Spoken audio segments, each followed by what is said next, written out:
de sus inicios, cuando fue descubierta y todo, un poco de los fundamentos, las aplicaciones clínicas, las limitaciones y consideraciones, hablar un poco rápido de lo que es el algoritmo de manejo ante una desaturación y una breve conclusión y después la bibliografía. Bueno, introducción, busqué bastante bibliografía de estos. Santiago de Esteban me pasó este libro que habla bastante de NIRS, que me pareció muy interesante, que es, bueno, es una tecnología que usan bastante en lo que es la cirugía cardíaca pediátrica. Este otro artículo de la Sociedad de Pediatría Argentina también habla bastante de los usos de este monitoreo hemodinámico, y habla de mucha bibliografía desde los principios bueno, no es algo nuevo, sino que la primera publicación que aparece es en 1977, que bueno, este Hopsis demostró la posibilidad de medir los cambios entre lo que es el equilibrio de la hemoglobina y la oxihemoglobina mediante la transiluminación infrarroja. Em, Nada, 10 años más tarde, Ferrari descubre una correlación entre lo que es el descenso en la saturación medida por NIRS y en el lentecimiento de la actividad electroencefalográfica en pacientes adultos. Pero bueno, después se fue investigando más en lo que es pediatría.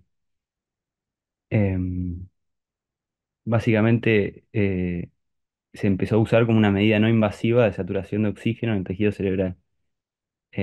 Tiene como un interés sustancial en lo que es la cirugía cardíaca pediátrica y en las unidades de cuidados intensivos neonatales, debido a su potencial para identificar y corregir episodios de oxigenación cerebral subóptima.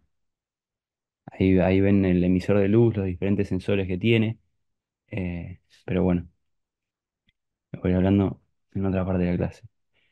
Bueno, el fundamento de Niels, los principios se basa en lo que se llama la ley de Beer-Lambert modificado, que establece que la absorción de la luz de la longitud de onda, que pasa a través de un solvente, que en este caso sería el tejido cerebral, eh, es proporcional al producto de la concentración del soluto. Básicamente lo que mide es la saturación tisular de oxígeno, con una evaluación cuantitativa del color de la hemoglobina en el campo óptico debajo del sensor. Esta medida representa como un promedio de la oxigenación arterial, venosa y capilar, el cual el 75-80% corresponde a la parte venosa. Es una técnica, básicamente para resumirlo, es una técnica óptica que permite la medición continua en tiempo real y de manera no invasiva del balance entre lo que es la disponibilidad de oxígeno y el consumo regional de oxígeno. Em,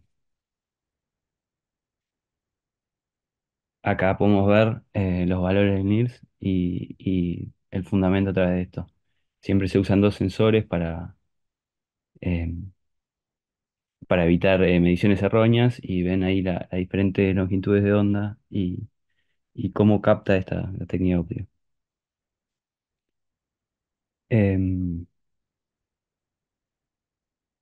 Después, bueno, encontré varios artículos que hablan de esto, que para encontrar un nivel basal de saturación regional cerebral, y en 2000 encontraron que la media fue del 68% en niños sanos, en cambio en pacientes con cardiopatías cianóticas era más baja. Pero bueno, después voy hablando que no nos quedamos con un valor absoluto, sino que tenemos que buscar un valor basal del paciente y guiarnos más con eso. Este otro estudio de Bernal, que fue en 2010, habló no solo de niveles cerebrales, sino que comparaba el cerebral con el somático y, y que evaluó que hay una diferencia en condiciones fisiológicas del 9 a más 9% en lo que es la cerebral con el somático. Y en situaciones patológicas se distribuye la circulación preservando el lecho cerebral y la diferencia es cercana al 0% o se vuelve negativa. Em, Nada, este otro estudio también habla 2009,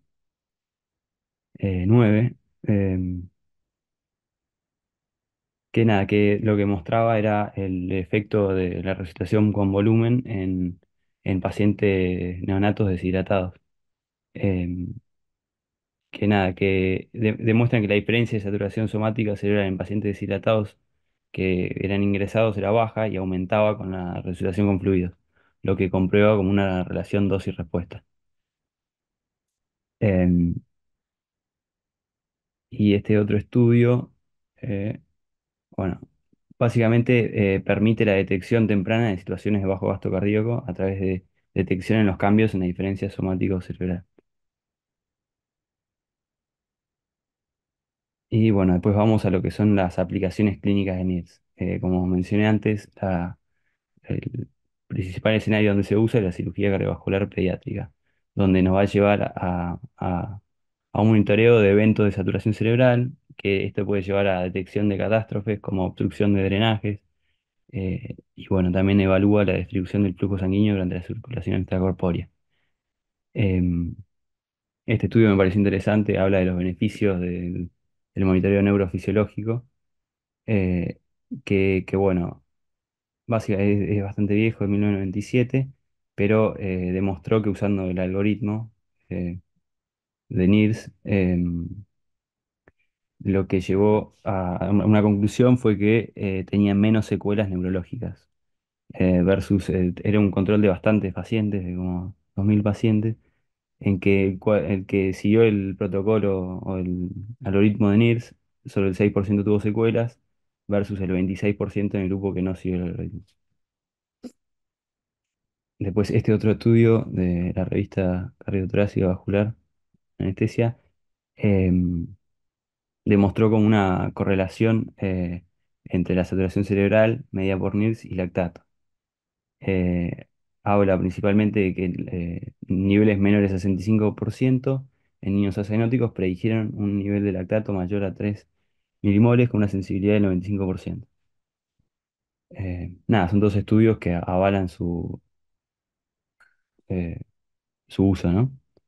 Y después este otro estudio de Hitchcock en 2016 eh, me pareció interesante porque también analizaban la relación entre bueno, la saturación de oxígeno medida por NIRS y el desarrollo del síndrome de bajo gasto cardíaco.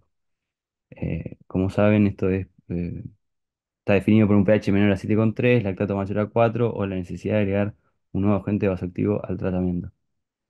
Eh, Nada, lo que llegaron a la conclusión fue que un IRS menor al 58% tenía una sensibilidad del 100% y una especificidad del 69% para detectar este síndrome. ¿Menor de Y nada, cuánto? ¿cómo? Al Menor de... 58%, pero después voy a hablar que hay nueva bibliografía que menciona que no tendríamos que tomar estos valores absolutos, sino que tendríamos que hablar de una diferencia del basal.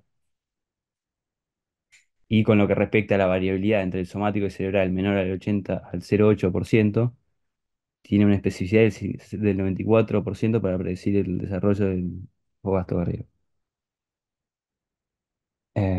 Pero eso después lo voy a hablar en lo que es el algoritmo de saturación. ¿El Después somático otro, qué valores tenés de referencia? la diferencia tiene que ser, como dije acá arriba, Marce, del 9%. No, no, no, pero el somático qué valores de referencia? Y el cerebral es de 60 a 80 y la diferencia tiene que ser entre el 9 al 20%. Pero en Bien. situaciones patológicas se acerca al cero.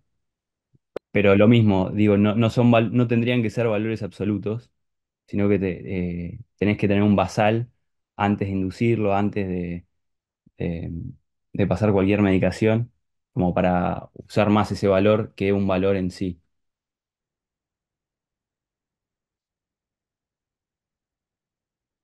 Después, bueno, esta circulación extracorpórea, correlaciones entre el NIRS, temperatura, lactato y tensión arterial.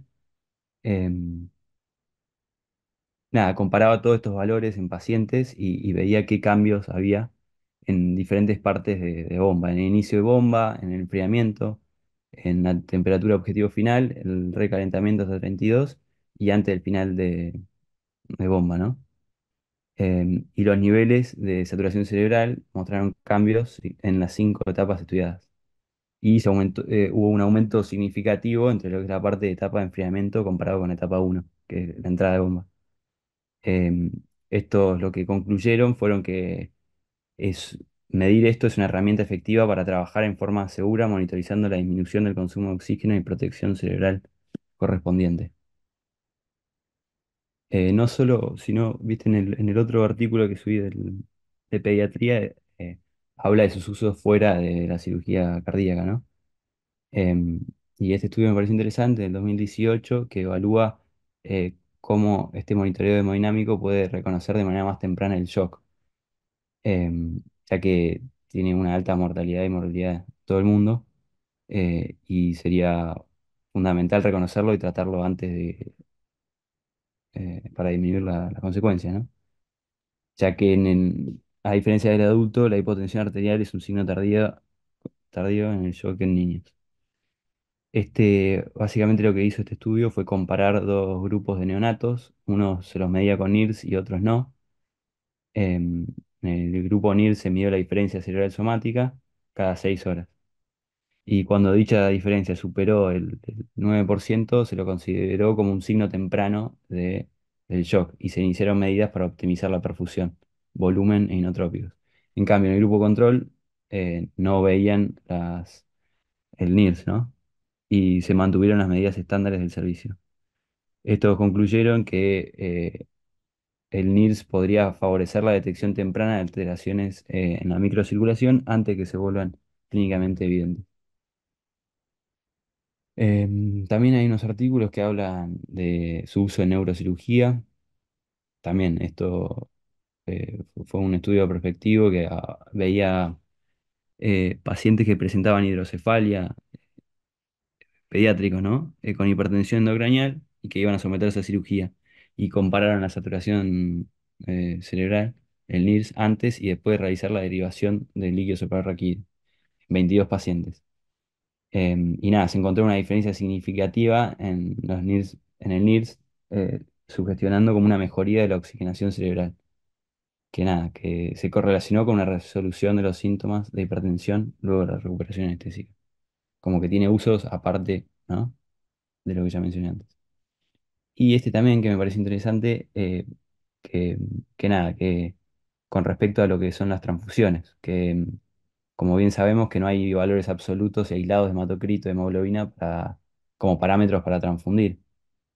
Y este estudio habla de como una posible estrategia para guiar el soporte transfusional, que da una medida subrogante que es la fracción de extracción tisular de oxígeno. Eh, Básicamente este es como un indicador que deriva de la relación entre la saturación arterial de oxígeno y la saturación medida por NILS. Y nada, cuando tenían este indicador mayor a 0,4%, em, arrancaban con las transfusiones. Eran 62 pacientes neonatos en que habían sido sometidos a- a cirugías mayores y encontraron una franca mejoría en la saturación regional cerebral luego de la transfusión.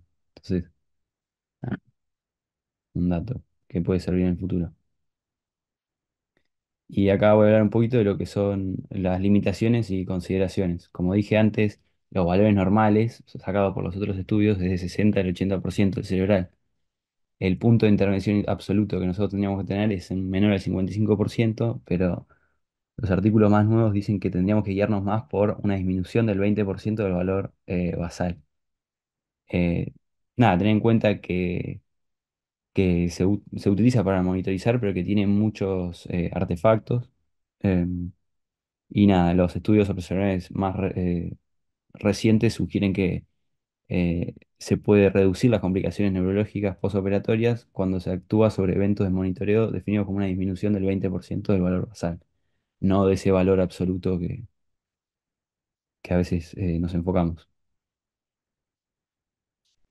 Nada, hay que tener en cuenta que los sensores se tienen que colocar en la frente evitando los senos frontales para minimizar los artefactos y puede ser influenciada por colocación de sensor, dónde lo colocas, la pigmentación de la piel y los diferentes tipos de dispositivos que hay. Este otro artículo me pareció bueno que comparaba las pros y las contras de usar el NIRS en anestesia pediátrica. Y nada, básicamente lo que dice es que tiene costos muy elevados, pueden salir de 10.000 a 20.000 dólares con cada sensor saliendo $100, pero tiene el, como la mejora de que no es algo no invasivo y que nos puede hablar mucho de lo que pasa en la microcirculación y a nivel cerebral. Y nada, tiene el potencial de hacer una terapia guiada por objetivos y no por parámetros aislados. Y nada, llega a la conclusión de que promete mejoras tipo significativas en lo que es el monitoreo hemodinámico de los pacientes. Pero bueno, tener en cuenta lo que dije antes, que usar valores absolutos puede llevar a sobretratamiento y eso es lo que no queremos. Y nada, y también las contras que dice es que la mayoría de la evidencia está hecho en pacientes muy pediátricos y que no hay estudios grandes hechos en adultos.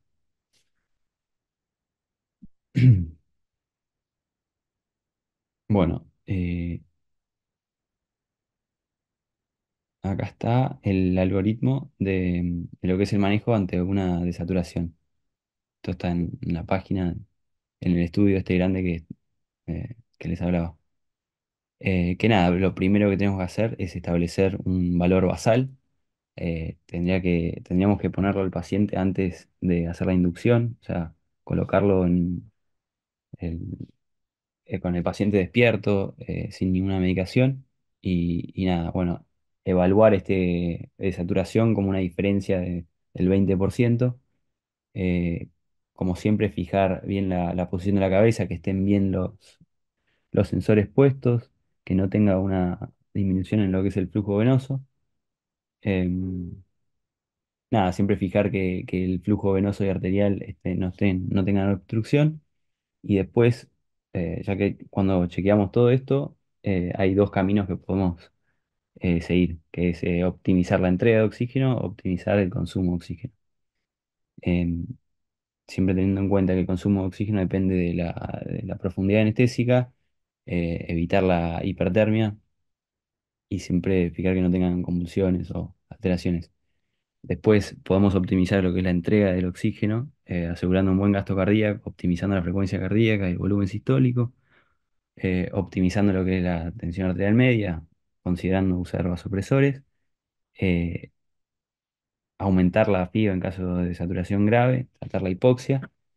Siempre tener en cuenta que ante eventos de saturación puede ser por tema de ventilación, entonces sacar unos gases, medir la presión arterial de dióxido de carbono y descartar que no tenga anemia. Y en esos casos en que modificamos todo el resto, comenzar con transfusiones. Em, Nada, bueno, y como conclusión, me pareció bueno decir que es como una herramienta valiosa para lo que es la monitorización de la oxigenación, tanto cerebral como somática en entornos quirúrgicos y cuidados intensivos. Proporciona datos cruciales para lo que es la detección temprana de saturación y permite intervenciones oportunas para prevenir complicaciones graves. Tenemos que estar familiarizados con la tecnología y seguir los algoritmos de manejo para maximizar sus beneficios y evitar interpretaciones erróneas debido a artefactos y sobretratar. Em, lo que sí necesita este monitoreo son más estudios, ensayos aleatorizados controlados. Pero lo que hablaba el artículo de pediatría es que, nada, que comprender tanto el funcionamiento como las limitaciones de estos dispositivos va a permitir que la saturación eh, cerebral de oxígeno medida por NIRS va a poder convertirse para el monitoreo circulatorio en lo que el saturómetro fue para el monitoreo respiratorio. Proveer información continua y no invasiva que puede aumentar significativamente el reconocimiento de estados de desequilibrio entre oferta y demanda de oxígeno a nivel de la microcirculación. Y nada, este fue la bibliografía y listo. Che, Ruso, si yo tengo ¿Sí? una saturación cerebral de oxígeno de 100%, ¿eso es bueno? No, no, Marce. Porque vos hablaste mucho de cuando baja, del 20%, de menos de 55%. Sí, Cuando aumenta el consumo, que tenga fiebre, convulsiones, lo que sea, que te va a bajar, cuando te disminuye la DO2, o sea, que te disminuye la oferta de oxígeno, sea que tenga sí, anemia, que tenga bajo gasto, también te lo va a bajar, pero no hablaste de, por ejemplo, el paciente que tiene muerte cerebral y que se te claro. clava. Ese, Sí, sí, pues no esa tiene consumo no tiene consumo de ese oxígeno. cerebro, esa célula está muerta, o esa neurona, entonces el NIRS te empieza a aumentar. Y no es Claro, que el paciente esté mejorando, el paciente está teniendo una muerte cerebral. sí, Entonces, sí, nada, eh, tener eso en cuenta también, que un NIRS del 90-100% es un NIRS que es súper patológico. claro. Bien, Y después no sé si, el somático me dijiste los valores, es un poco más alto que el cerebral, si bien hay no, una es más diferencia. bajo, Marce, o sea, puede variar, pero la diferencia somático cerebral promedio fue de 9 más 9%. En lo que cuando se acercan es cuando es la situación patológica y te está prediciendo de un posible shock. Bien. No, como el consumo cerebral es más alto que el muscular, por eso te decía si era más alto el del somático. El somático tendría que ser más bajo. Cuando se igualan, ahí es la situación patológica, por redistribución de flujos. Como que tendría que haber más oxígeno a nivel cerebral, ¿entendés? Cuando se igualan, ese mecanismo compensador no estaría siendo posible. Sí, entiendo, porque es menos noble el músculo Claro, que, pero que, que el cerebro. Por eso si sí, hay bajo gasto o algo, disminuye el somático. claro. Pero Bien, bueno, perfecto. ah, no sé si quieren que aclare algo más o arranco con la otra.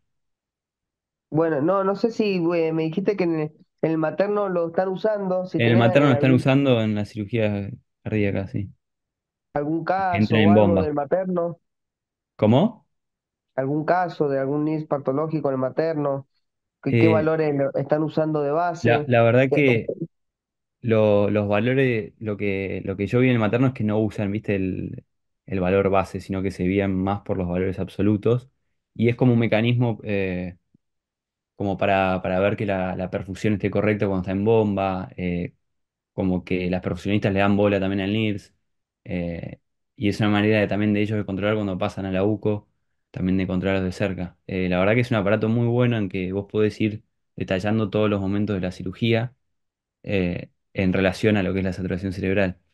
Entonces te queda cuando le haces la inducción, cuando entra en bomba, cuando le haces la heparina, o sea, podés ir marcándolos en este dispositivo todos los momentos y correlacionarlos con la saturación cerebral. Entonces no solo nos queda para nosotros, sino que les queda a los de UCO o los de terapia bien detallado cómo fue toda la cirugía y si hubo algún momento, algún evento así de saturación grande. Bien, Eh, Creo que Mariana le está dando mucha bola a eso y me pareció interesante, por eso lo incluí. Cuando yo roté, Ramiro, que es el cirujano ahí cardiovascular, me enseñó a setearlo y Sí. él se fija específicamente y él es el que habla con el loco que le trae el NIRS, está metido, re interesado en el tema y él utiliza el basal, busca las tendencias y se las guarda y le saca foto de las tendencias que Mm, quedan a guardar en el aparato para hacer el seguimiento postoperatorio de los sí, sí. pacientes.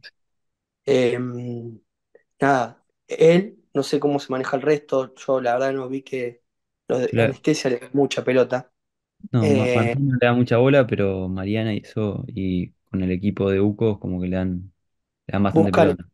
buscan el basal y obviamente se puede correlacionar bien cuando ellos tienen problemas ahí, Claro. un chico que no tiene gasto, etcétera, se ven en el IPS. Sí, lo bueno también es que como que detecta catástrofes, ¿viste? Porque hay ciertas situaciones, como el síndrome de qué norte-sur, bien, una cosa así, que qué el bien. corazón cuando empieza a bombear sangre desoxigenada del cerebro puede haber como cambios grandes, entonces, o alguna obstrucción grave en que una cámara esté tapada, el NIRS te lo va a detectar al toque. En caso de que, como la oxigenación en un paciente que no tiene pulso, ¿no?